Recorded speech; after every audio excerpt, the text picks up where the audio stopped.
Good morning, kids, and welcome to your Thursday, January 25th. And today happens to be National Observe the Weather Day, which is kind of a very science-y thing of just basically saying, look at the stuff outside, what's going on.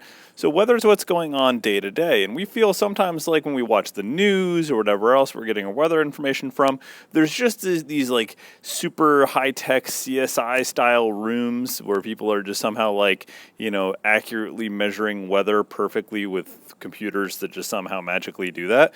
But the reality is that a lot of that information just comes from people with good old-fashioned tools like barometers, thermometers, wind measuring devices where you're just letting the wind spin something and be able to point it in a certain way. There are some high-tech things, though, like Doppler radar stations, which shoot radio waves up into the sky, and that lets us see how dense clouds are, whether there's rain falling from them, how fast the clouds are moving, and therefore how hard the wind is blowing, all kinds of interesting things like that. And then we also have satellite information, both from being able to use radio waves from satellites and also just the cameras, being able to look at the way the clouds are moving and the patterns they're making from above.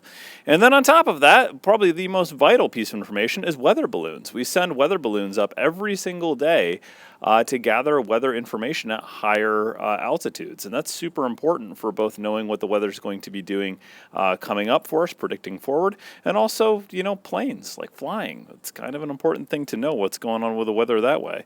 So this network, this huge and robust network, is how we can tell what's going on with the weather. And a bit of interesting information, when COVID struck and a lot of flights were canceled and a lot of shipping was canceled, a lot of those things that travel around have these devices on them and can tell us weather observation information. So we actually lost during COVID a lot of our predictive power. We were like 10% less likely to guess what the weather was going to do. And now it's back, which is really cool to think about. So if you want to observe the weather, do it, because it's a cool way to try to kind of guess and predict what's going to happen next. So anyways, knowing all that awesome science information, let's find the flag in the room and please rise for the flag salute.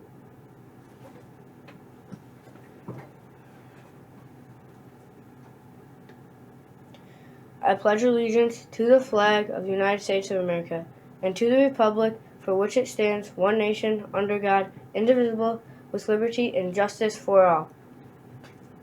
You may be seated.